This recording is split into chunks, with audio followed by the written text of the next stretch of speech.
Canda Pak ya. Wah, mohon Nah, izin Pak. nah Mohon saya izin yakin bukan Om, saya ya. Om Jos lagi mikirin juga kayaknya nih. Pantun apa ya di akhir ya kayaknya nih. Oke, terima kasih Mas. Oke, selanjutnya kita akan dengarkan lagi. Tadi kita dengar dari Mas Akbar bahwa internet itu selain sehat juga harus produktif. Lagi-lagi kita diingetin kembali, selain kita tahu nih do and don'ts-nya, situs mana aja yang boleh dikunjungi dan tidak, kita diingatkan lagi hal yang menurut saya pribadi ini sangat menyentil ya. Karena buat apa kita menghabiskan waktu melihat konten orang lain ataupun banyak-banyak buang-buang waktu melihat barang-barang di Shopee? Kenapa nggak kita pergunakan waktu yang kita buang itu untuk kita pergunakan untuk mengembangkan usaha kita, diri kita di digital itu sendiri. Terima kasih Mas Akbar. Nah, selanjutnya kita akan masuk ke sesi yang ketiga yang akan disampaikan langsung oleh Pak Ridwan selaku dosen pendidikan teknik elektro UIN Arraniri Banda Aceh yang akan membahas tentang literasi dalam berdakwah di dunia digital. Mungkin waktu dan sempat untuk mempersingkat waktu, dipersilakan untuk Pak Ridwan menyampaikan sesinya. Baik, terima kasih Mas Ihsan Kamil. Saya mau feedback balik dulu. Share screen saya nampak dan suara saya jelas ya? Masuk Pak, aman. Masuk ya, aman ya. Oke. Baik semuanya. Dengan mengucapkan Bismillahirrahmanirrahim. Assalamualaikum warahmatullahi wabarakatuh. Yang terlebih dahulu dengan mengucapkan Alhamdulillahirabbil alamin. Kita panjatkan puji dan syukur kehadirat Allah Subhanahu wa taala. Selawat dan salam juga ke haribaan Nabi besar Muhammad sallallahu alaihi wasallam. Pertama sekali yang saya banggakan panitia pelaksana pada kesempatan siang ini, yang saya hormati Bapak Arif Ramdan selaku dosen senior saya di UIN Arraniri Banda Aceh. Yang saya hormati juga Bang Akbar Yedi dan Desti yang ada di RTIK, relawan TIK di Provinsi Bangka Belitung. Yang saya banggakan yang ini yang paling kocak nih Mas siapa ya, Jos Oren yang telah berhadir, juga yang telah memberikan kesempatan kepada saya ini Mas moderator kita yang kocak juga ini saya bilang sorry ya, Mas Ihsan Kamil. Oke.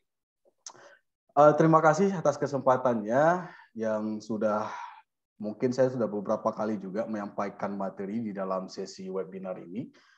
Kita ketahui semua acara ini merupakan inisiatif dari Bapak Presiden kita, Bapak Joko Widodo, dan juga ada Menteri Kominfo, Menteri Pendidikan, dan juga Menteri Dalam Negeri, yang telah meluncing program Indonesia Makin Cakap Digital. Yang targetnya mungkin seperti yang sudah disampaikan di keynote speaker dari Bapak Presiden kita, mudah-mudahan Indonesia ke depan itu makin cakap digital. Nah, ini adalah program yang luar biasa dan harus kita apresiasi. Mudah-mudahan kita bangsa ini hidup aman, damai selamanya. Oke. Sebelum saya memulai memberikan materi tentang apa itu literasi dakwah dalam digital, terlebih dahulu izin saya memperkenalkan diri saya. Saya bilang aja profil saya. Di sini nama saya adalah Ridwan, MT. Saya sehari-hari sebagai dosen tetap di dosen teknologi informasi di kampus Universitas Islam Arraniri Banda Aceh. Mungkin kawan-kawan yang ada di Provinsi Aceh sudah tahu kampus ini. Kemudian saya juga bergabung di dalam komunitas kelompok relawan teknologi informasi dan komunikasi RTIK Provinsi Aceh, sama seperti Akbar Riyandi dan Destiani tadi. Dan saya juga ada satu lembaga yang saya dirikan bersama teman-teman, yaitu Research Center Information and Technology Institute, yang bergerak di dalam dunia teknologi dan informasi. Oke, itu sekilas profil saya, dan ini adalah media sosial saya. Mungkin ini ya Bapak Mas moderator, kalau saya nggak perkenalkan media sosial itu nggak ini ya, nggak menjalin silaturahmi ya. Nggak Jadi sesuai silahkan. sama tema acaranya, Pak ya. Iya, Makin cakap digital. nah, itu dia masalahnya. Jadi ini adalah media sosial saya. Silahkan kalau nanti mau berinteraksi, kita sering berdiskusi untuk kita mendiskusikan tentang literasi digital lebih lanjut. Itu sekilas profil dari saya. Baik semuanya. Oke, para peserta yang saya hormati semuanya, yang saya banggakan, izin ya, saya orang Aceh juga. Jadi orang Aceh juga domisili di Banda Aceh. Jadi kita sama-sama orang Aceh. Oke, saya lanjut. Pada kesempatan yang sangat berbahagia ini, saya diberikan kesempatan untuk memberikan sedikit topik ya, sedikit topik tentang literasi kita dalam berdakwah. Kemudian berdakwahnya di mana? Tentu adalah di dunia digital. Mungkin kalau kita berbicara dakwah, kalau dulu ini kalau khas kita Aceh ya, di Aceh itu mungkin sebagai pengetahuan juga dakwah itu nggak asing lagi. Di masjid, di manasa, atau apalagi memasuki bulan Maulid, itu tiap hari terkadang ada dakwah yang disampaikan. Tetapi yang kita bahas pada kesempatan hari ini adalah bagaimana kita berdakwah dan memantapkan pengetahuan kita di dalam dakwah dalam dunia digital. Oke, ini yang akan coba kita bahas kurang lebih 15 atau 20 menit ke depan.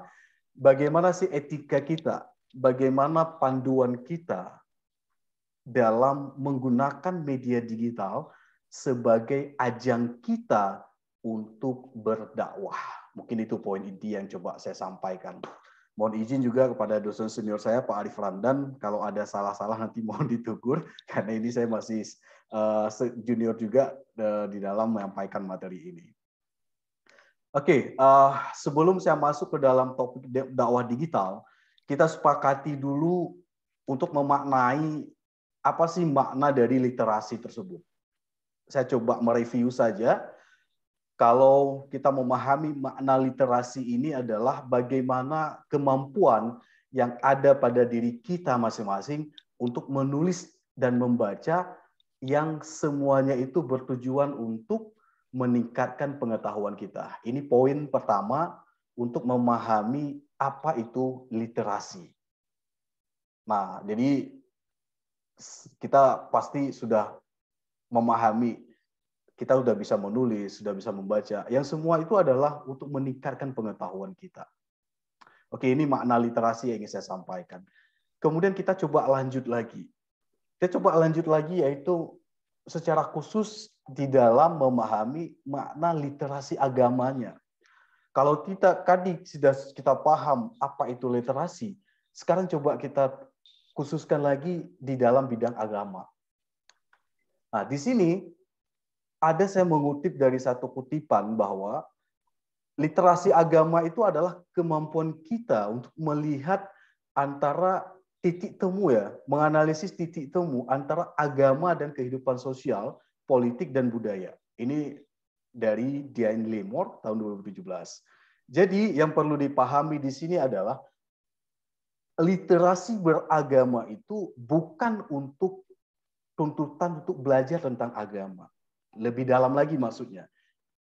Tetapi literasi agama ini adalah lebih kepada bagaimana cara kita beragama. Itu mungkin sedikit definisi untuk memahami apa daripada definisi literasi agama. Nah, sekarang kita coba lanjutlah lagi. Kita sebagai umat Islam, karena mayoritas di Aceh ini adalah penduduknya adalah Islam. Jadi saya coba mengutip beberapa surat ayat dalam Al-Quran yang mengarahkan kita untuk berdakwah. Di sini ada saya mengutip, ada 3 dari surat An-Nahl, dan Al-Mudassir. Mohon maaf ada salah penulisan di kalimat kedua. Di sini semuanya adalah anjuran daripada Al-Quran, yang semuanya di situ dapat kita simpulkan adalah ketika kita berdakwah, ketika kita menyampaikan sesuatu informasi kepada orang lain, berdakwahlah itu dengan cara baik dan bijaksana. Itu poin-poin penting yang ingin saya sampaikan dulu. Anda berdakwah baik secara langsung atau secara digital, poin penting yang perlu dipahami adalah sampaikan dakwah Anda dengan bijak, dengan cara yang baik, dan dengan cara yang bijaksana. Ini poin penting yang perlu kita sepakati dulu. Nah, ini tiga kata ini kita coba sepakati. Anda berdakwah, baiklah dalam berdakwah, dan bijaklah dalam Anda menyampaikan segala informasi. Karena Al-Quran menuntun kita untuk mengarahkan yang demikian. Oke, ini secara teori memaknai makna literasi dan dakwah dalam panduan Al-Quran. Sekarang kita masuk ke pembahasan utama kita, yaitu bagaimana kita berdakwah dengan menggunakan media digital. Seperti kita pahami bersama, dunia teknologi sekarang itu semakin berkembang. Saya punya medsos, saya punya media sosial. Saya setiap hari berhubungan dengan internet. Ada YouTube, ada Facebook, ada Instagram, dan masih banyak lagi media-media yang lainnya. Yang ini bisa menjadikan satu sarana untuk menyampaikan suatu informasi kepada orang lain. Panduannya di sini. Kenapa sih kita harus masuk ke dalam dunia digital? Saya coba share lagi dari teman-teman narasumber tadi udah menyampaikan. Data ini membuktikan bahwa Indonesia dengan total jumlah penduduk 274,9 juta jiwa, hampir setiap hari itu menggunakan media sosial 3 jam 14 menit. Itu rata-rata waktu yang digunakan.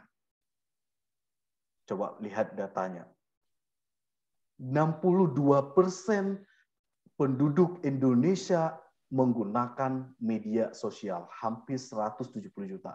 Dan ini adalah salah satu data penting untuk kita kalau mau berdakwah, ayo kita masuk ke tanah digital, ke ranah media digital. Ini sebagai panduan data dulu. Kemudian kita lihat lagi, ada media-media sosial. Kenapa saya bilang media sosial? Karena kita balik tadi, hampir seluruh rakyat Indonesia itu menggunakan media sosial untuk ya membaca, mengambil informasi, ataupun sebagai suatu referensi.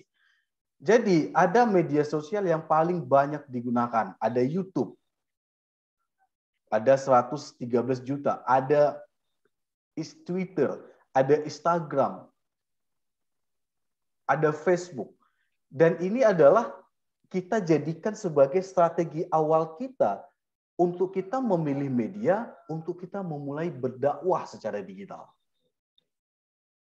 Nah, ini poin pentingnya dulu. Poin penting kedua. Jadi ketika Anda ingin menyampaikan atau ingin berdakwah dengan menggunakan media digital, pahami dulu istilahnya apa media-media yang bisa digunakan. Dan media-media apa yang paling banyak digunakan oleh penduduk di Indonesia. Dan ini akan menjadi strategi awal kita untuk memulai berdakwah dengan menggunakan media digital. Nah, itu dia poin kedua yang ingin saya sampaikan. Nah, ini adalah bagaimana sih cara kita berdakwah? Apa sih media-media yang bisa kita gunakan untuk yang menciptakan konten-konten berdakwah secara positif? Saya hanya menampilkan ini contoh saja. Contoh kecil saja. Ada banyak contoh-contoh yang lainnya. Kita bisa berdakwah dengan desain, dengan caption, dengan video, dengan podcast yang lagi populer juga sekarang. Yang semua dakwah-dakwah ini kita bisa memberikan suatu konten-konten positif bagi para pengguna media sosial. Musim pandemi, musim COVID-19, ayo gunakan media sosial untuk memberikan informasi-informasi yang positif bagi pengguna. Jangan membuat konten-konten negatif. Nah, ini contohnya. Oke, saya next. Nah, tadi kita udah menyiapkan strategi untuk berdakwah dengan menggunakan media digital. Nah, sekarang apa sih? Bagaimana sih strategi selanjutnya dan bagaimana metode yang bisa kita gunakan sehingga kita bisa menciptakan dakwah yang positif? Saya coba memberikan beberapa kesimpulan. Yang pertama adalah Anda harus hati-hati dengan kepentingan kelompok ataupun golongan. Ini sangat harus hati-hati. Anda boleh berdakwah dengan menggunakan media digital, tetapi jangan harus cermat. Ada kadang jangan membawa kepentingan kelompok atau golongan yang ingin mengadu domba. Ini strategi pertama, hati-hati. Yang kedua adalah pahami objek berdakwah Anda. Kalau Anda tidak berpengalaman, ya nggak usah sok-sok pintar gitu. Nggak usah misalnya ketika ada satu isu Anda asal komentar, asal share gitu. Padahal Anda tidak tahu apa-apa tentang komentar tentang isu tersebut. Anda harus punya pengalaman. Kalau kita di Aceh, Anda seorang tungku. Anda sudah menamatkan daya, sudah menamatkan pendidikan. Anda sudah khatam Al-Quran. Ayo kita berdakwah, karena Anda sudah berpengalaman. Oke, kemudian yang ketiga, strategi selanjutnya adalah perbanyak loh sumber-sumber referensi sebelum Anda menyampaikan informasi di dalam dunia digital. Lakukan riset, lakukan perbandingan, supaya ketika Anda menyampaikan atau berdakwah di media digital, Anda itu akan dianggap sebagai orang yang pintar. Bukan hanya sok ngomong gitu. Nah, ini adalah strategi yang ketiga. Strategi selanjutnya adalah tanamkan rendah hati dan jangan mudah membenci. Saya ini hanya menyampaikan informasi. Ayo kita rendah diri dong. Ayo kita jangan menganggap paling mampu dong dalam menyampaikan dalam berdakwah. Dan paling penting adalah jangan membenci. Ketika apalagi yang berbeda-beda pendapat dalam kita berdakwah di dalam dunia digital. Terakhir, strateginya adalah hindari kepentingan sesaat dalam berdakwah. Mohon maaf, mungkin ini kebanyakan ini fenomena sekarang.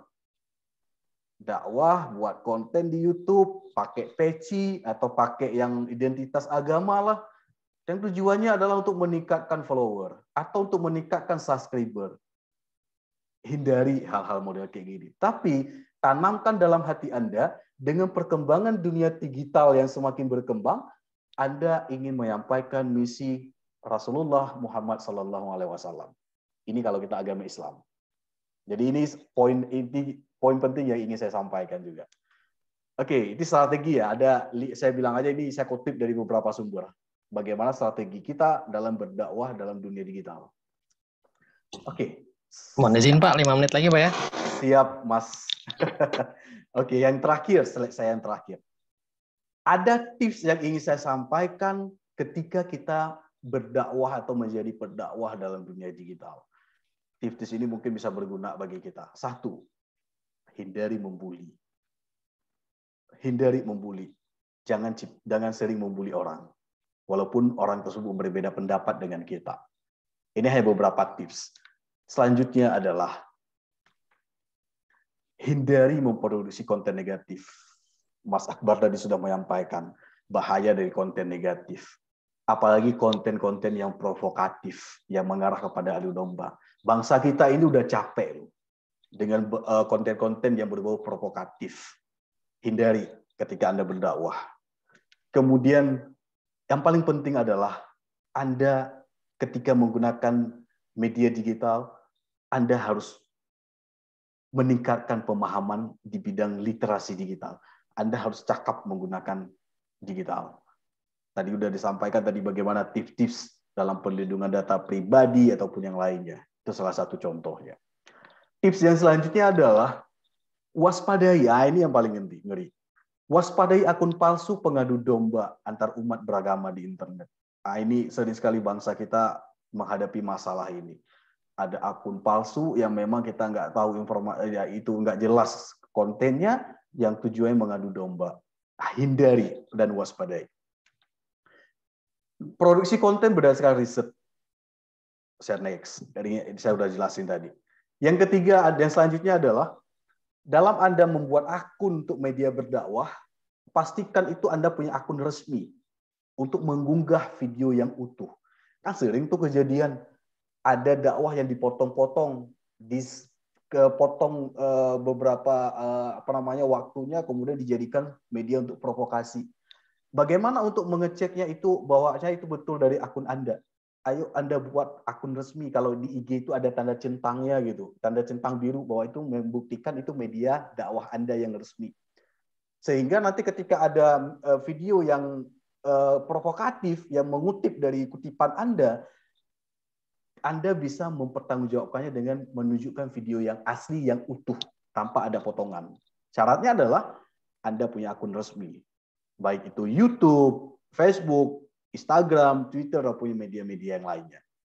Itu tips selanjutnya. Yang terakhir adalah, mohon maaf ini kalau ada yang ini, hindari juga jadi pengamat atau ustadz atau tungku, atau saya bilang itu ahli mendadak di media sosial.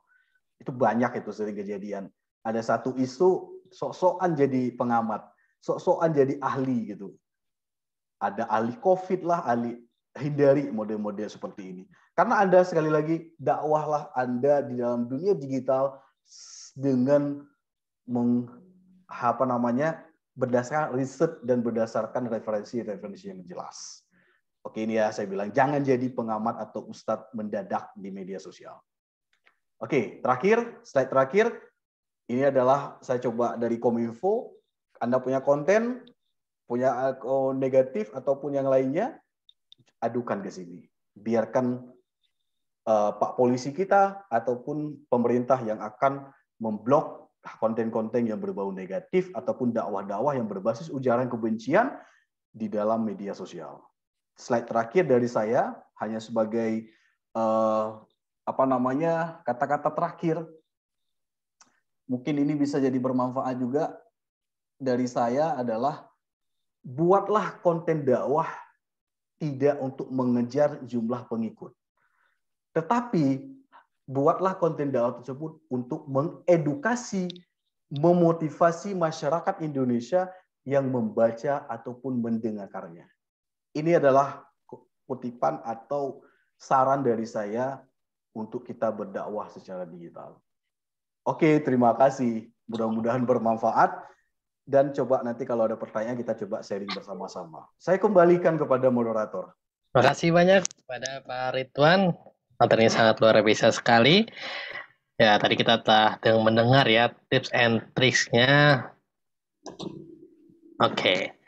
Tips dan tricksnya bagaimana membuat konten dakwah di dunia digital. Banyak banget sih sebenarnya, secara general hampir sama dengan membuat konten seperti biasanya, namun ada beberapa norma-norma yang harus kita ikuti karena lagi-lagi informasi sangat luas di digital, seperti nyari ayat. Ada orang bisa jadi ustadz secara hari ini, detik ini juga sangat mudah. Cari ayatnya apa, buka cari tafsir ayat ini, langsung besok dipakai buat dakwah sholat Jumat gitu misalnya ya. Jadi mubalik cara instan. Makanya itu tadi kita pahami tips-tipsnya. Jadi kita harus hati-hati, jangan sampai dengan adanya kepentingan kelompok kita jadi agak arogan ya, mempertahankan satu pendapat saja. Oke, terima kasih Pak Ridwan atas tips-triknya. Mungkin nanti akan ada diskusi nih terkait ini, mungkin agak banyak nih. Nah, selanjutnya nih, sebelum terakhir nih, kita akan mendengarkan dulu pemateri yang keempat di narasumber kita, Bapak Arif Ramdan, selaku dosen Fakultas Dakwah dan Komunikasi UIN Ar-Raniri Banda Aceh, dan juga sekaligus penulis buku Hoaks Syariah. Nah, menarik banget ya. Dengan temanya itu tips mengenali berita palsu dan verifikasi. Dari apa yang telah dibahas, sepertinya ini klarifikasinya ada di Pak Arif Ramdan ya. Oke, boleh Pak Arif Ramdan, waktu dan tempat disilahkan. Baik, Assalamualaikum warahmatullahi wabarakatuh. Waalaikumsalam warahmatullahi wabarakatuh. Narasumber yang hebat ya, dari awal sampai akhir sudah mendapatkan banyak sekali ilmu. Saya konfirmasi dulu, terlihat screen saya? Terlihat Pak, cuman belum PPT-nya belum di-play. Baik, iya. Baik, Bismillahirrahmanirrahim. Saya diberikan amanat untuk mengenali berita palsu ya, berita palsu atau berita hoax. Ini sebetulnya mudah dan ini juga sudah menjadi bagian dari keseharian kita di dalam bermedia sosial sebetulnya. Jadi saya langsung aja to the point ya, untuk mempersingkat waktu karena sudah di ujung sekali bagian berbicara. Nanti juga ada Mas Jos Oren ya akan melengkapi ya, insyaallah ya. Nah, teman-teman sekalian di Biren ya dan di Aceh pada umumnya yang ikut webinar pada sore yang berbahagia kali ini, jika kita menemukan judul provokatif, nah itu kita harus waspada. Dan ini hari ini paling banyak judul-judul berita yang provokatif dan ini berseliweran di dunia maya, di WhatsApp, di Twitter, di Instagram. Nah, masalahnya masyarakat itu paling suka judul-judul seperti ini. Nah, ini yang menjadikan bangsa ini hari ini semakin keruh ya dalam kaitan misal kampanye untuk kita segera lepas dari COVID-19.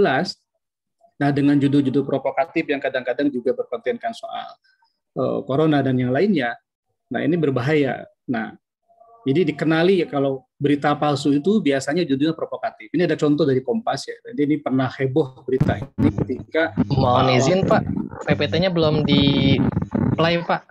Ya masih ini ya. Oh masih. maaf ya, lanjut Pak.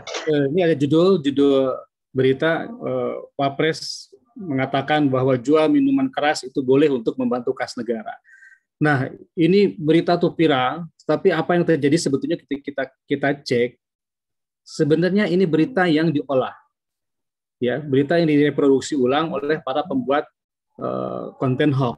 Nah, judul-judul seperti ini membahayakan bagi kita dan bagi generasi bangsa ke depan. Nah, jika ada judul-judul yang serupa dengan ini, apa yang harus kita lakukan? Nanti kita lihat, cek. Kemudian untuk mengenali berita palsu itu biasanya itu memakai narasi agama. Tadi Pak Ridwan sudah sampaikan juga di awal, Pak Akbar juga ada menyentil soal ini. Nah, memang sekarang agak masif ya judul-judul berita bernarasi agama. Ini ada berita yang beredar sudah sangat lama sekali dan luar biasa ya. Subhanallah. Cristiano Ronaldo masuk Islam dengan mudah ucapkan Assalamualaikum. Fotonya jelas, dia pakai sorban, pakai baju gamis. Nah, kalau ini sekilas, ini seperti benar gitu. Tetapi ketika kita cek and recheck kembali, ternyata ini adalah kunjungan pemain sepak bola ini ke Dubai gitu. Nah, dan di sana pakaiannya seperti itu. Nah, bayangkan narasi-narasi seperti ini dijadikan oleh orang-orang yang tidak bertanggung jawab untuk menyebarkan hoax. Ya, tujuannya saya tidak tahu apa tujuan ini, tetapi ya ini informasi tidak sehat dan ya informasi bohong gitu. Dan ini viral. Tapi kalau kita mau cek ke sumber aslinya, yang pertama mengupload berita ini sudah tidak ada. Berita aslinya ada di alhaq.com ya. Itu acara beliau pemain bola yang terkenal ini di Dubai. Kemudian kita sering juga menerima sumber berita atau broadcast yang sumbernya tidak jelas. Ini berkait COVID ini paling banyak ya karena kita sedang dalam pandemi.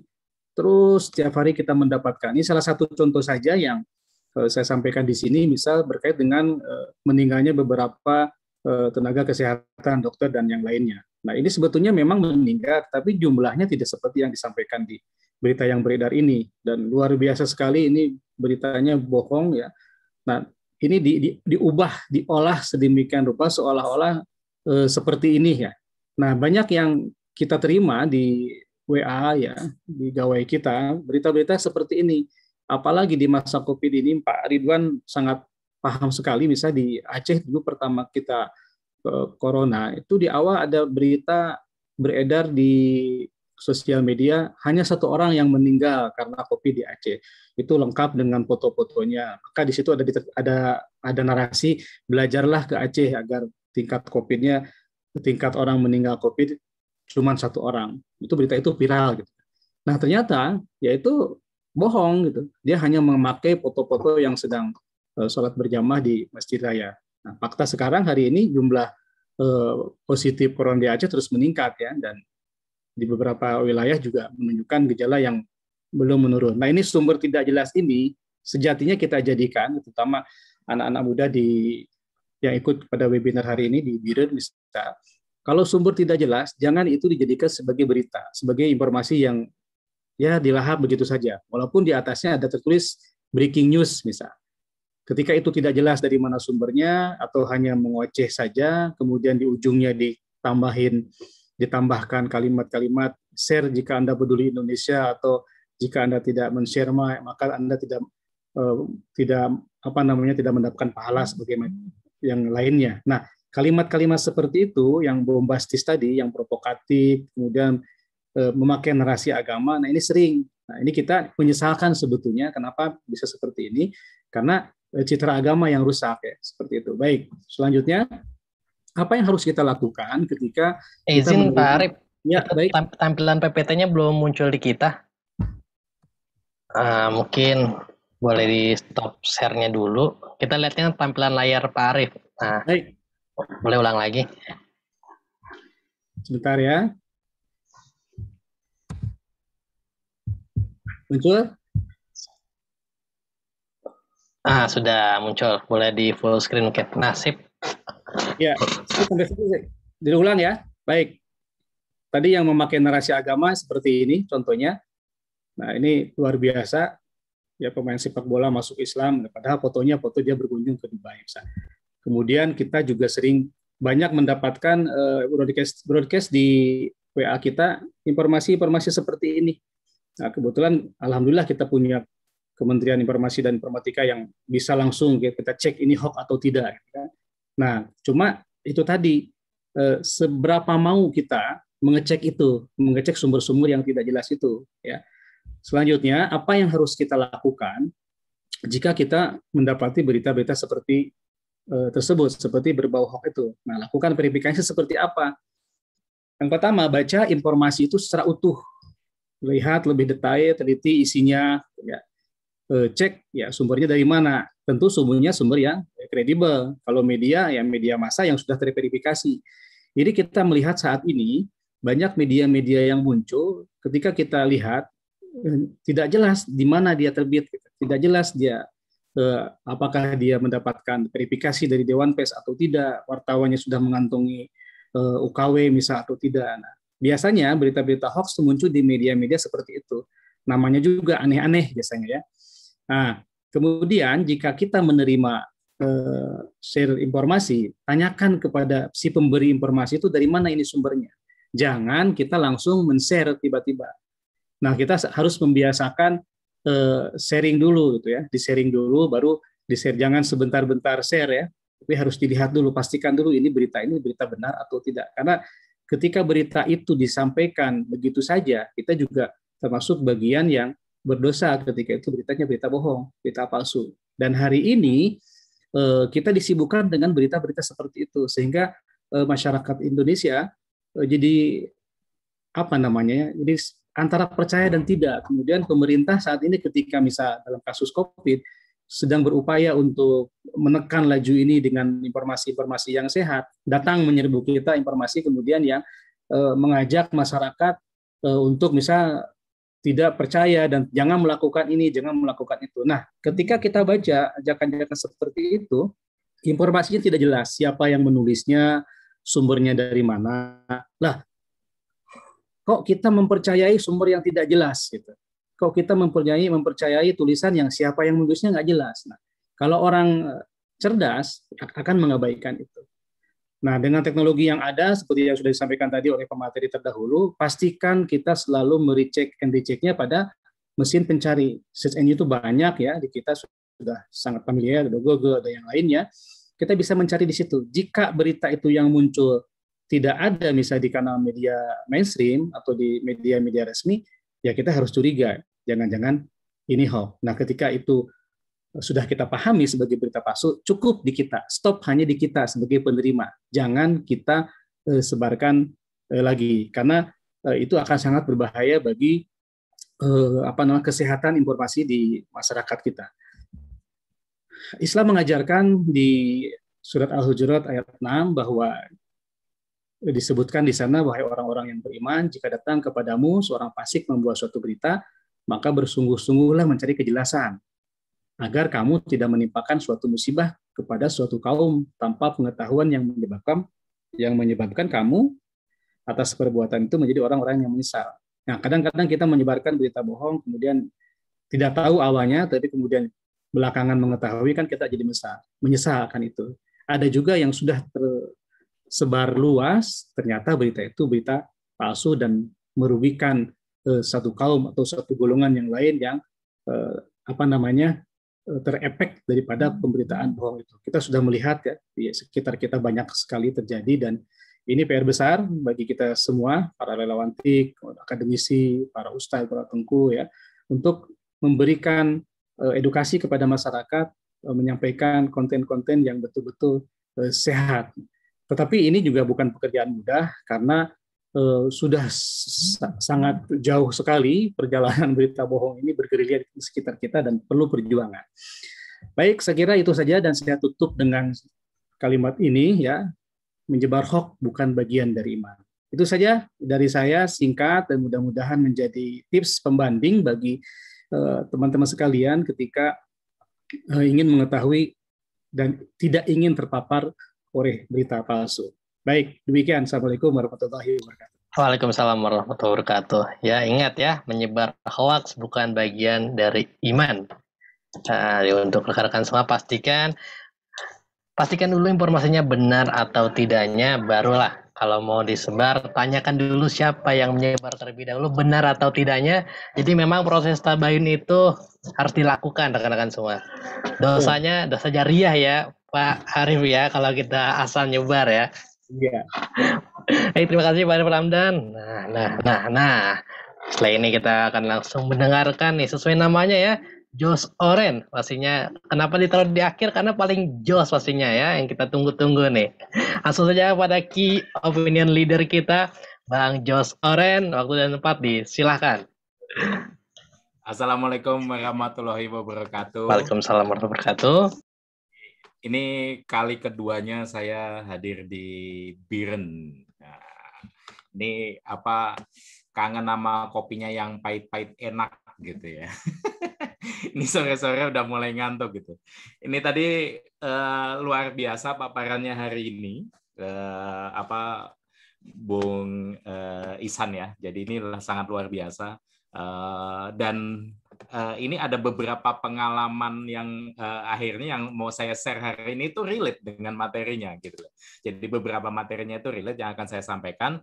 Ini yang pertama tadi dari Mbak Desti. Mbak Desti tadi ngomongin peluang usaha mencari pekerjaan di era digital. Kalau zamannya dulu 96 saya dari Lampung hijrah ke Jakarta gitu. Saya tuh nyarinya tuh iklannya di pos kota, iklan baris ya. Jadi ya macam-macam. Kalau dulu tuh ada lowongan buat mesin tukang jahit lah, buat office boy, buat cleaning service. Nah, itu tiap hari yang saya pantau. Tapi sekarang ternyata zamannya udah berubah. Berubah total malah gitu. Jadi tadi kalau ada istilah-istilah yang agak aneh gitu, mungkin bukan aneh, terlalu aneh banget, tapi tadi kayak misalnya peluangnya apa? Ada digital marketing. Wih, ngapain tuh kerjaannya orang digital marketing? Digital marketing itu tarifnya mau tahu nggak sampai berapa? Kalau dia senior, dia manajer, bisa sampai segini. Sampai 50 juta. Ya, tarifnya. Bayangkan, kerjaannya tiap hari cuman ini gimana komunikasi sebuah produk, sebuah brand kalau di advertising, di digital itu sangat-sangat dibutuhkan sekarang gitu. Terus kemudian ada bisnis manajemen gitu. Jadi ada bisnis manajemen, terus kemudian ada desain, ada programming, analitik, ada gamer dan konten kreator. Nah, kalau tadi dikasih contoh konten kreator itu penghasilannya sampai bermiliar-miliar, ya itu kenyataan, dan semuanya itu bukan tidak mungkin dicapai. Sekarang kita kalau ngomong Atta Halilintar, dia siapa sih? Awal background-nya apakah dia seorang artis? Tentunya tidak. Berbanding terbalik misalnya dengan Raffi Ahmad dan lain-lain gitu. Tapi ternyata bisa survive juga. Ria Ricis ternyata bisa survive juga. Jadi potensi-potensi itu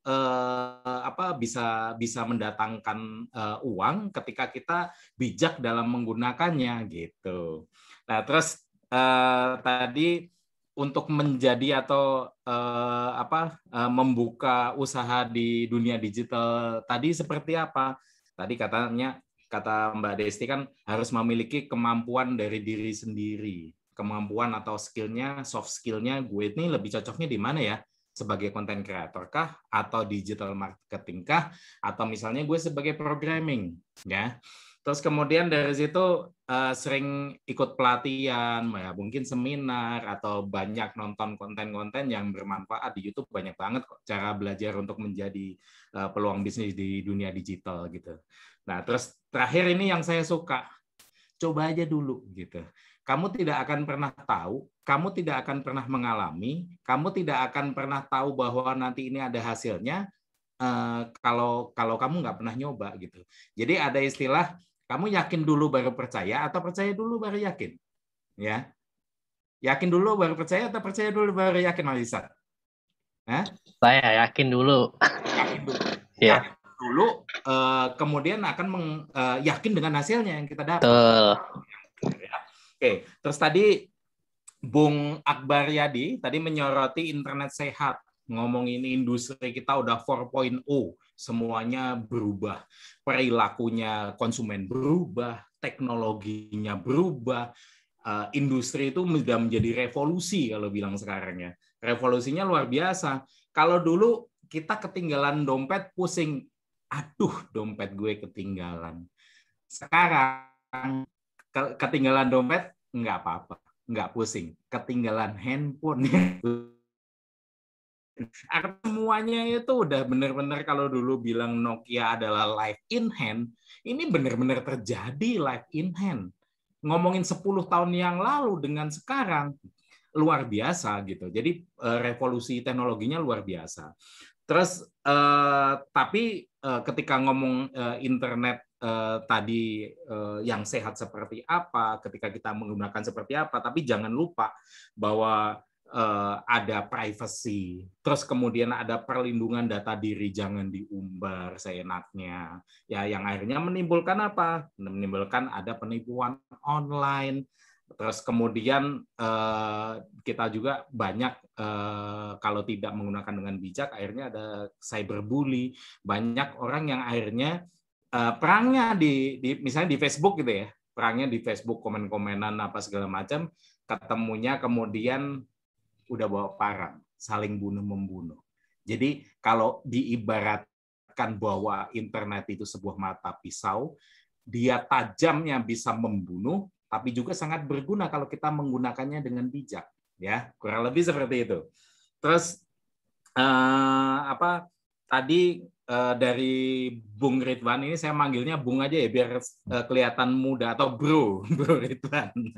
Jadi siap. berdakwah di dunia digital. Nah, ini kalau ngomongin sekarang kayaknya Bro Ridwan ini harus diduplikasi nih. Artinya satu provinsi kalau ada 1.000 semacam orang-orang seperti Bu Ridwan ini akan lebih bagus. Kenapa? Penyampaian dakwah itu tidak selalu harus melulu tentang doa atau apapun ya. Dakwah itu macam-macam. Tinggal gimana cara kita dakwah. Kalau cara Islam oke. Apa yang bisa di-share atau bisa diutarakan, tapi itu juga bisa akhirnya memagari diri kita gitu. Nah, tadi ada poin-poin 4 hal ketika Anda mau berdakwah yang harus dilakukan. Hati-hati sama kepentingan kelompok tertentu. Jangan sampai akhirnya kita ngomong berdakwah tapi dipergunakan ya, misalnya banyak hal lah ya untuk kepentingan politik biasanya ya. Akhirnya jadi meleset-meleset nih. Antara kepentingan sama niat atau apa yang terkandung dari nilai-nilai dakwah tadi gitu. Terus kemudian yang kedua, memahami objek dakwah. Nah, objeknya itu apa? Terus ketika mau kita ini berdakwah, apakah ini benar atau ini di-share itu bermanfaat atau tidak gitu. Terus kemudian lakukan studi banding dari banyak sumber. Jadi jangan kita karena ada istilah ibaratnya gini, putihnya beras itu bukan karena mesin penggilingnya, ya, karena bergesekan dengan beras-beras yang lain, makanya dia putih. Artinya kita sebagai manusia bukan berarti kita jadi sok pintar atau segala macam. Semakin banyak sumber, semakin banyak kita knowledge-nya, akhirnya semakin banyak juga pengetahuan kita gitu, biar nggak salah langkah. Nah, terus ini yang sulit kan terakhir nih, rendah hati dan tidak mudah membenci. Ini kata-katanya simpel sekali gitu ya. Tapi untuk kita lakukan ini luar biasa gitu ya. Kadang kita ketika ada teman atau misalnya apa yang nyebar berita hoax yang nggak benar gitu. Wah, menurut kita tidak benar, pasti kita kencang gitu. Ini nggak benar gitu. Padahal tadi menurut Bu Ridwan itu nggak boleh, harus dikasihi gitu. Nah, terus ini yang terakhir statementnya, closing statementnya ini saya suka gitu ya. Buatlah konten dakwah tidak untuk mengejar pengikut atau subscriber atau view ya, tapi lebih edukasi dan bermanfaat buat orang lain. Nanti saya akan share tentang YouTube saya. Oke. Terus tadi dari Bro Arif Ramdan, walaupun udah kepala 5 Pak ya. Jadi tadi dari Pak Arif Ramdan tadi, saya malah penasaran ini tentang bukunya. Tadi bilangnya adalah bukunya Hoax Syariah. Jadi saya pengen baca gitu, hoax syariah, kok ada kata hoax, ada kata-kata syariah. Ada agak-agak sedikit kontra gitu. Tadi menyoroti tentang berita hoax, jadi penyebaran itu bisa merusak citra bangsa dan merugikan kita sendiri ya, karena berdampak negatif, terus membuahkan energi yang negatif juga. Nah, kalau kita energi yang negatif, sekali kita nyebar hoax, besok akan berulang lagi dan tiap hari akan nyebar yang sama gitu. Jadi semacam ketagihan gitu ya. Terus seringkali banyak yang memanfaatkan narasi agama. Jadi akhirnya image agama pun jelek gitu ya, karena berita hoax tadi. Oh, misalnya Kristen tuh ini seperti itu, oh Islam tuh seperti itu, padahal itu kan oknumnya bukan agamanya gitu. Jadinya image-nya jadi jelek gitu. Terus closing statement-nya tadi adalah menyebar hoax bukan bagian dari iman. Waduh, kalau jadi itu bagian dari iman, kayaknya itu dihalalkan semua orang jadi nyebar hoax gitu ya Pak. Oke, sedikit saya mau sharing. Oke, sebentar. Saya share dulu.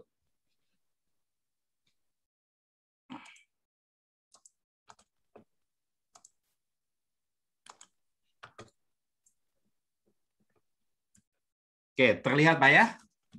Terlihat. Oke, saya mengibaratkan jadi bicara tentang hidup saya itu drama gitu, drama banget gitu ya. Pilihan saya untuk menjadi seorang sutradara, seorang pemain, atau saya cuma jadi penonton gitu. Kalau saya menyeting diri saya menjadi sutradara yang bisa memainkan hidup saya gitu. Nah, ini saya nama lengkapnya Bernardo Giuseppe Victoria, panggilannya Josoren, lahirnya di Lampung, jadi saya orang Sumatera, tapi sukunya Jawa. 8 September 78, tapi masih kelihatan 30 tahun. Nah, sampai SMA saya di Lampung, kemudian hijrah di Jakarta tahun 96. Saya sempat menjadi office boy selama 5 tahun di Antv dan MTV. Terus kemudian 2019 saya nulis buku Ayam Jongos. 2019 juga saya memulai untuk jadi YouTuber, dan sekarang saya di masa pandemi mencoba untuk berbisnis kuliner gitu. Nah, itu tuh karena kita orang tua juga tidak mau kayak. Ini buku saya, M. Jongos. Jadi memang dulu saya mengibaratkan saya Jongos. Jadi 5 tahun jadi office boy. Terus kemudian ini IG saya, jos.oren. Jadi kalau teman-teman mau memfollow silakan. Ini YouTube saya, YouTube channel saya. Nah, ini saya mau mengklik seperti yang hubungannya nanti sama Bro Ridwan tadi. Buatlah konten dakwah tidak mengejar subscriber, tapi lebih edukasi yang bermanfaat buat orang lain. Jadi konten-konten YouTube saya itu semua tentang ya, ternak ayam kampung, ya, rahasia sukses ternak kambing etawa, menyulap kotoran sapi jadi uang, terus peternak hidroponik. Nah, ternyata tidak selamanya bahwa konten-konten yang ada di sekitaran kita itu tidak menarik. Buktinya saya cuma bicara tentang ternak ayam kampung aja view-nya hampir 1 juta. Dan ketika saya bintang tamunya seorang selebriti dengan Bim Bim, view-nya ternyata hanya 146. Jadi keartisan itu tidak melulu menjadi jaminan bahwa view-nya itu akan menjadi banyak gitu. Nah, kalau kita amati kenapa kok ini jadi tinggi? Ternyata ini banyak hal yang bisa kita lakukan keseharian.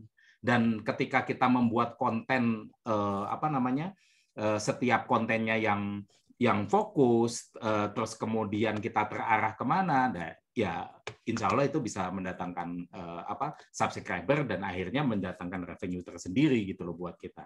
Nah, kalau cuman akhirnya kita membuat sebuah konten biar banyak view-nya, banyak sekali orang akhirnya yang melakukan kegilaan ya yang tidak bermanfaat. Seperti yang mungkin cuma joget-joget dengan baju minim, atau bahkan kalau teman-teman lihat 3 minggu yang lalu ada sholat tapi kemudian sambil merokok. Itu cuma cari apa? Cari sensasi, cari view. Tapi manfaat buat orang lain ada apa tidak? Nah, ini balik lagi tadi hubungannya ke Bro Ridwan. Ketika kita hanya membuat konten, misalnya kayak banyak artis, saya tidak menyebut artisnya, hanya memamerkan kemontokannya, view-nya banyak, tapi sebenarnya bermanfaat tidak untuk orang lain. Itu ya yang harus dipikirin.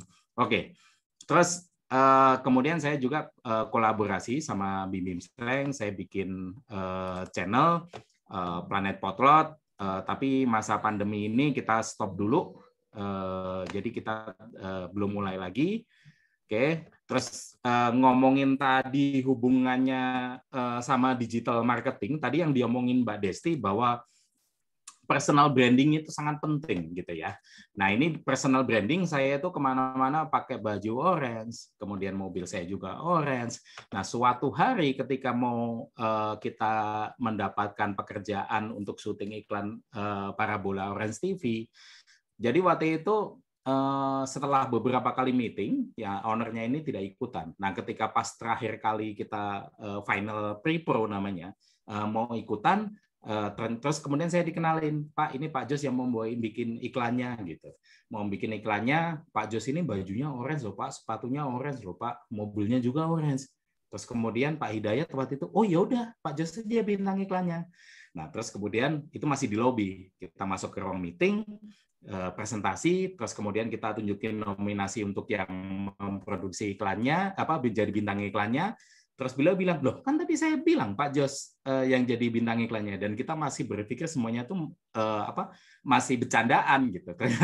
Ternyata beneran. Nah, kurang lebih waktu itu seperti ini. Nah, ini karena personal branding, ngomongin Jos Orange, kemana-mana pakai orange, rambut kribo, hitam, jelek, pakai baju orange udah nggak ada lagi gitu di tempat lain, jadi menjadi icon gitu ya, kurang lebih seperti itu. Nah terus kemudian sedikit tadi hubungannya sama berita hoax ya, ini saya baru seminggu yang lalu ini ada teman yang nyerang. Nah kebetulan ini dari Sumatera Utara ya, tiap postingan banyak sekali postingan yang nyerang. Jadi saya mendirikan Kopakop itu Koperasi Ayam Kampung. Dia intinya buat menyudutkan. Nah, terus kemudian saya teliti, saya cari-cari, ternyata dia pakai akun palsu, pakai fake account, namanya Iko Fadilah. Nah, terus saya cari-cari nih, sebenarnya kira-kira ini siapa? Dia ada foto ini. Terus kemudian di akun yang lain, ternyata yang bersangkutan juga pernah mengupload foto yang sama, tapi dengan akun yang berbeda ya. Nah, karena ini fake account, kita nggak tahu tadinya ini siapa. Terus kemudian akhirnya ya udah, karena udah ketahuan, kita kasih surat peringatan bahwa semuanya itu melanggar Undang-Undang ITE tentang hoax dan pencemaran nama baik. Kalau tidak, maaf, kita kasih waktu 2x24 jam, maka kita akan proses secara hukum. Akhirnya dia minta maaf ke grup. Tapi kan akhirnya apa? Itu sudah membuat malu dirinya sendiri, dan ini menjadi pelajaran buat yang lain. Mungkin banyak sekali kasus-kasus hoax yang sama. Terus tadi ngomongin peluang di ya, digital ya. Ini izin Om Jos 3 menit lagi ya. Siap. Ngomong peluang di dunia digital, ini dunia digital itu kalau kita benar-benar bisa tadi memanfaatkan ya, banyak sekali ya. Ini contoh teman saya di Banyumas, sebuah kota kecil, ini hasilnya dia memamerkan ke saya dalam 1 tahun dia sudah bisa membangun rumah yang menurut saya lumayan oke lah, lumayan megah lah untuk di sebuah kota kecil gitu. Nah, dia memamerkan apa sih yang dia lakukan? Jadi dia memanfaatkan teknologi internet. Dia hanya di garasinya, dia untuk memproduksi sarung mobil yang covernya transparan.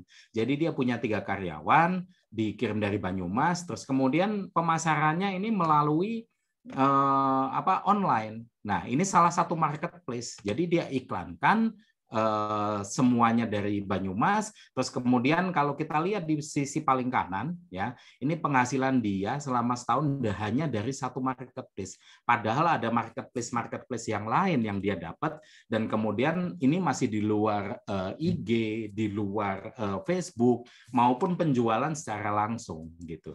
Nah, artinya apa? Ngomongin dunia digital, ketika kita bisa memanfaatkan itu, peluangnya itu luar biasa. Teman-teman di Biren, walaupun melihatnya, Biren susah lah ya aksesnya, hanya kota kecil, mungkin masih gampang Banda Aceh, enggak seperti itu juga. Ya, jadi kesempatan dunia digital itu mau di kaki gunung pun, asal ada namanya internet, Anda bisa melakukannya. Kalau tadi ngomongin Mbak Desti, soft skill kita apa, kita mau lebih kemana, itu tinggal kita sendiri yang arahkan. Misalnya apakah Anda menjadi content creator, atau Anda pengen bisnis di jadi toko online, itu semuanya itu semakin mudah. Dan akhirnya apa? Kalau tadinya di Biren dengan toko konvensional, Anda mungkin hanya bisa menjangkau pelanggan di satu tempat. Dengan dunia digital, seluruh Indonesia, bahkan seluruh dunia bisa menjangkau.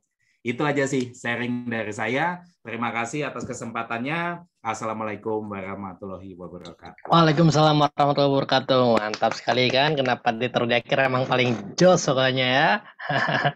Ya, lagi-lagi rekan-rekan semua yang berhadir di Zoom kali ini, ayo, peluang udah ada di depan mata, tips and tricksnya udah dibocorin, dan langsung dari pelakunya ya, dari Bung Jos Oren udah ngasih tahu juga tadi itu, yang sudah didapatkan hingga sampai saat ini. Tinggal yuk, mau nyanyi yuk, actionnya nih yuk, buat rekan-rekan semuanya. Oke, kita akan lanjut masuk ke sesi tanya jawab ya. Namun sebelum itu, saya izin mengingatkan nih untuk rekan-rekan semua, seperti yang tadi awal saya bilang, jadi nanti rekan-rekan semua akan mendapatkan e-sertifikat dengan cara mengisi post test. Nah, udah ada nih linknya di chatbox ya. Jadi silahkan rekan-rekan semua isi sambil nanti mendengarkan ya sesi Q&A kita. Boleh sambil diisi juga untuk post testnya agar rekan-rekan mendapatkan e-sertifikat. Oke, kita akan langsung saja untuk mempersingkat waktu. Saya akan mulai untuk pertanyaan pertama untuk Kak Desti nih ya, Kak Destiani. Oke, Kak Desti, pertanyaan dari Adrian. Dari Adrian bertanya dengan Kak Desti, bagaimana pendapat Kak Desti mengenai aplikasi Binomo? Sebab mudah sekali kelihatannya mendapatkan uang dari aplikasi Binomo dengan hanya perlu menebak naik turunnya grafik dari garis dari aplikasi tersebut, dan apakah itu aman atau tidak dan berasal dari mana uang tersebut. Terima kasih Kak Desti, monggo kalau boleh ditanggapi. Wah, luar biasa ya pertanyaannya. Ya, jadi Binomo itu kalau di ini itu kayak aplikasi trading ya. Tradingnya itu kalau dilihat-lihat tradingnya pasar uang ya, atau apa sih ini nih? Bentar. Jadi apakah itu aman atau tidak? Sebenarnya kalau mau coba-coba nggak masalah ya. Cuman masalahnya adalah balik lagi ke kepercayaan masing-masing ya. Kalau ada aplikasi-aplikasi yang seperti itu kayak misalkan Ajaib ya, kemudian ini intinya bersifat finance ya, aplikasi finansial. Jadi ada beberapa aplikasi yang memudahkan kita untuk melakukan trading. Trading itu ada trading saham, trading forex, macam-macam gitu. Nah, balik lagi teman-teman di sini mau menggunakan itu enggak untuk melaksanakan jual beli saham, jual beli mata uang gitu-gitu. Nah, terkait dari mana asalnya saya harus cari-cari dulu nih Bang Ihsan nih. Apakah karena saya juga belum pernah make ya binomo ya. Tapi kalau dasarnya adalah trading, itu pasti tradingnya apa dulu? Apakah dia Bitcoin, apakah dia pasar uang, ataukah dia trading saham? Dari mana uangnya dapat? Yaitu tadi dari ketika kita beli misalkan 5.000, ternyata harga jualnya misalkan 7.000 ya, berarti kita dapat selisih, keuntungan ya. Ya, keuntungannya 2.000 kayak gitu. Terus harus ngikutin tren. Ya benar harus ngikutin tren karena yang namanya trading baik itu saham, pasar uang ya, gitu-gitu tuh pasti ada tren naik turun. Nah, balik lagi yang begitu-begitu tuh kita tuh mau nyemplung ke sana nggak? Terus apakah kepercayaan kita, misalnya kan nanti ada lagi nih konsep halal haram yang begitu-begitu Bang Ihsan. Panjang nih jadinya nih. Panjang jadi ceritanya. Nah, itu harus di cross check lebih lanjut lagi, dibaca-baca lagi informasi seperti itu. Kira-kira itu Bang Ihsan. Oke, baik, terima kasih Kak Desti. Ya, mungkin kalaupun saya izin boleh menambahkan, Silahkan. kalau aman tidaknya ya itu aplikasi, tapi karena fokusnya trading, alangkah baiknya kita pelajari dulu ya, apa itu trading, apa itu saham, apa itu investasi. Apapun aplikasinya kalau kita paham pokok yang kita inginkannya mungkin jauh lah dari notabene ketipunya. Oke, makasih Kak Desti atas jawabannya. Oke, ini masih lanjut nih, masih berhubungan dengan aplikasi finance. Namun kali ini ditujukan kepada Mas Akbar nih. Nah, kepada Pak Akbar, saya dari Tiffany ya, pertanyaan dari Tiffany, bagaimana pendapatnya Mas Akbar, pendapat dan sarannya terkait adanya digital finance yang berpotensi jadi sarang pencucian uang karena adanya indikasi munculnya transaksi mencurigakan pada transaksi perusahaan teknologi finansial atau Techfin. Monggo, Mas Akbar, silahkan. Oke, ya makasih ya. Jadi pertanyaannya bagus sekali. Ketika kita bicara dengan finance teknologi, kemunculan finance teknologi itu sebetulnya sangat membantu sekali. Saya ambil contoh misalkan bagi UMKM. Jadi finance teknologi ini sangat membantu bagi UKM. Salah satunya adalah bagaimana UMKM yang pada awalnya membuat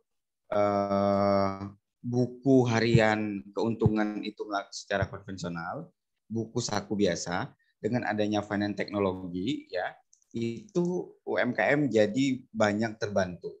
Jadi ketika UMKM ikut pelatihan dimanapun, dia akan melihat transaksi di kedainya, transaksi di warungnya dengan menggunakan finance teknologi tersebut, entah pembukuannya, entah transaksi perharinya segala macam itu bisa terekod. Nah, itu untuk UMKM.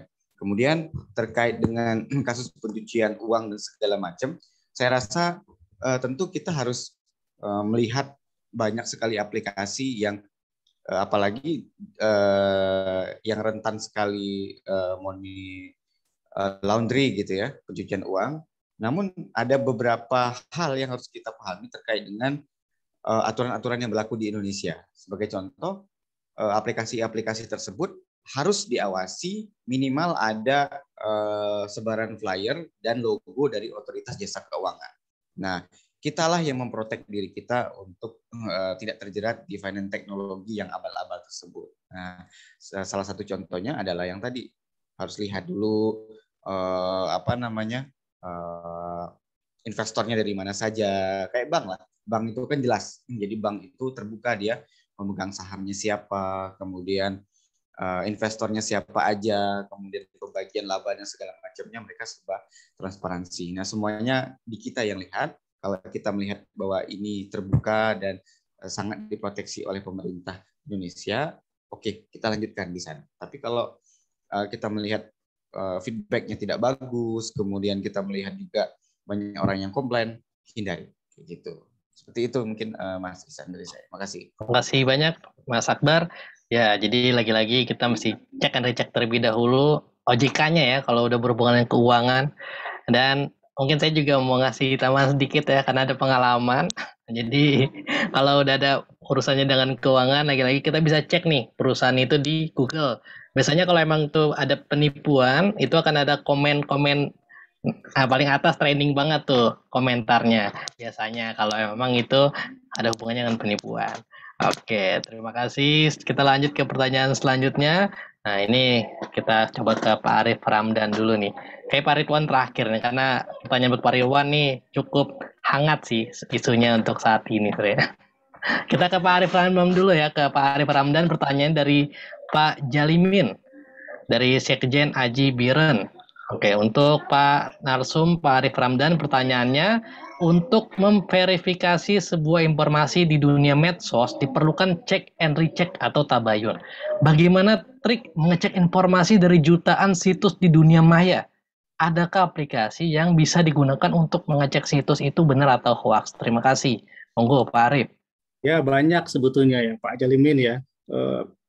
Kemenkominfo juga ada, kemudian ada Chunback Hawk ya. Hoax itu ada juga, tapi sebenarnya paling mudah bisa dilakukan mandiri dengan kita. Dengan sistem di search engine juga sangat mudah sekali sebetulnya kalau kita mau. Persoalannya kita nggak mau karena repotnya itu. Jadi kalau aplikasi sudah banyak ya bisa di googling itu ketemulah aplikasi-aplikasi untuk melihat apakah itu berita palsu atau tidak. Tapi yang paling mudah tadi saya pikir itu saja, yang seperti beberapa tips yang saya sampaikan, dicek itunya, judulnya kalau dia hoax, kemudian diverifikasi ke sumber-sumber yang terpercaya. Kalau untuk sumber media kan gampang.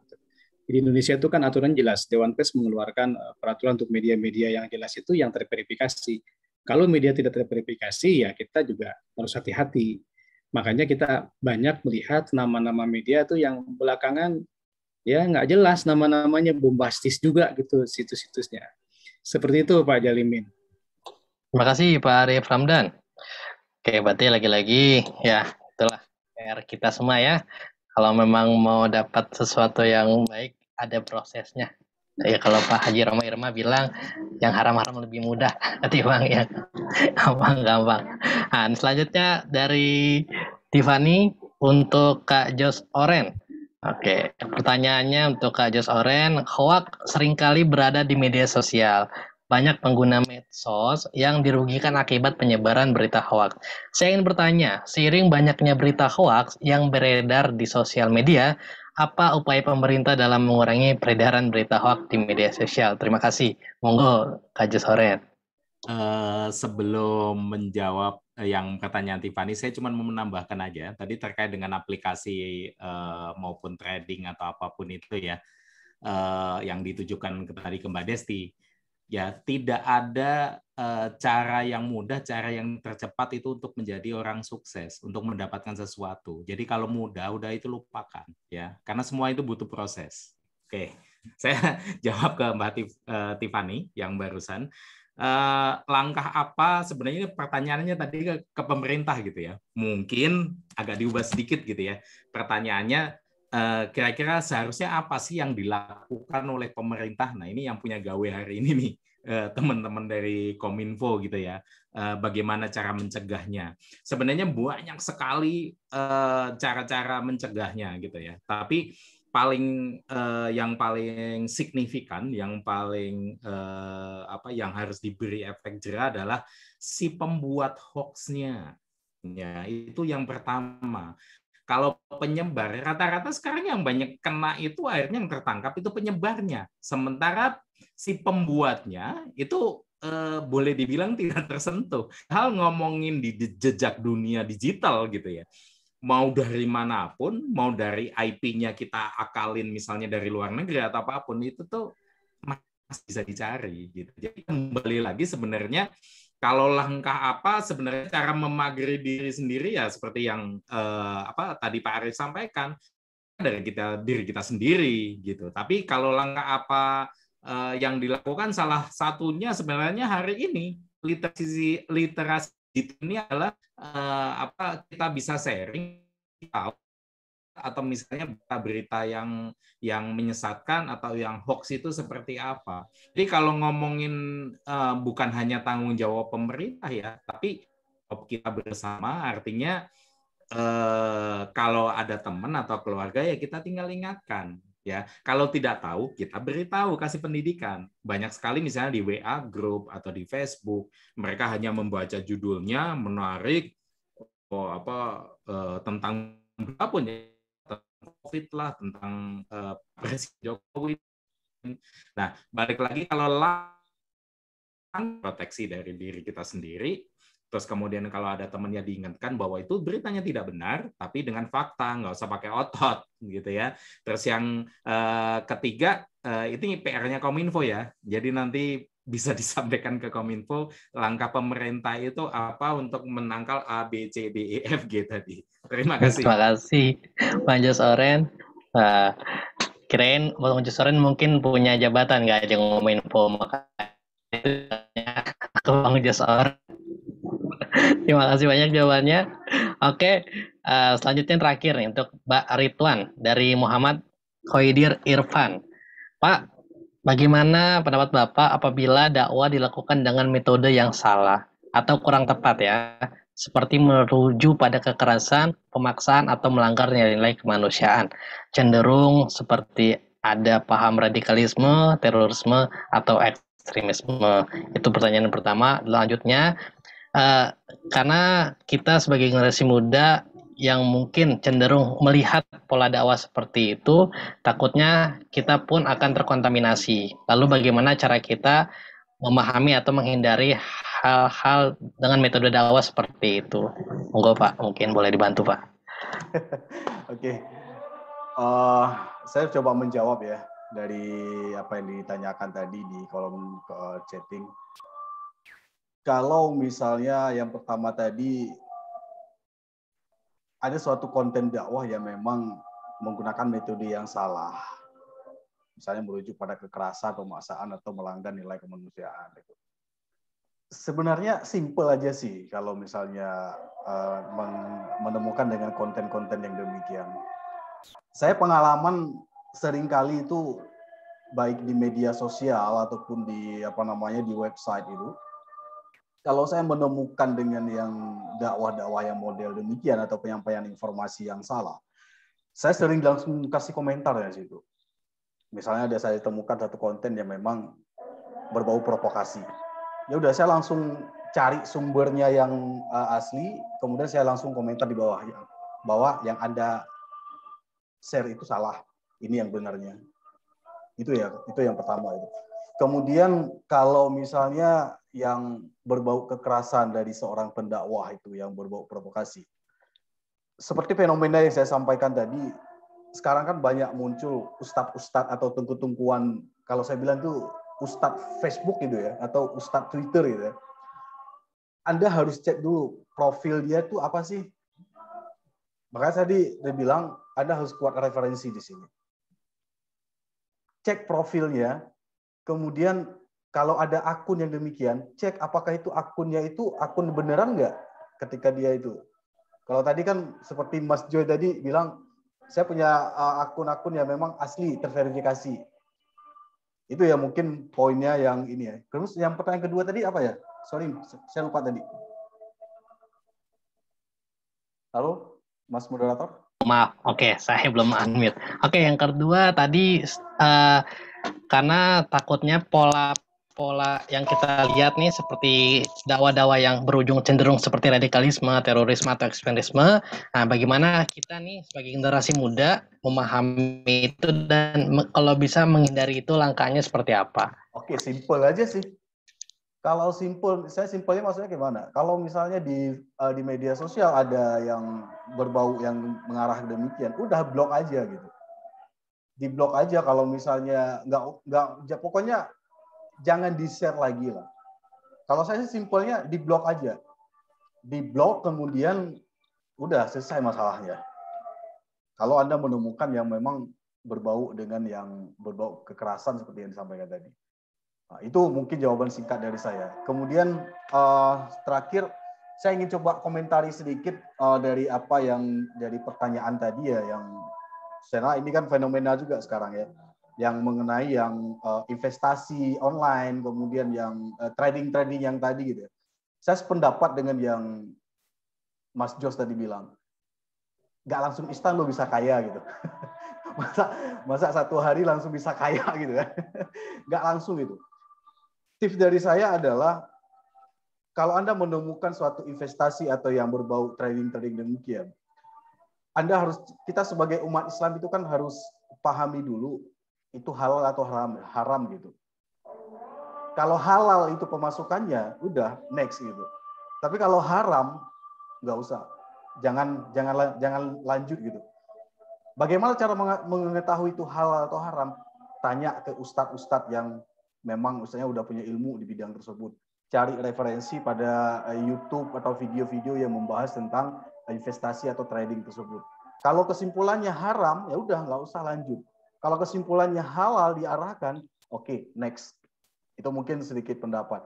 Tips yang terakhir apa? Sebagai umat Islam kan minta doa lah sama Allah Subhanahu wa taala. Ya Allah, kasihkan aku rezeki halal, jauhkan dari segala yang haram. Selesai masalahnya. Mungkin itu tips terakhir ya dari saya untuk mengantisipasi banyaknya bisnis-bisnis yang di internet itu yang menjamur sekarang.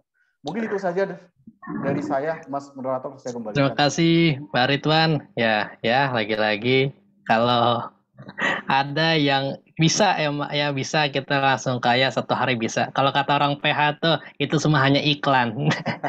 Ya Pak Jos ya. Itu hanya iklan semuanya.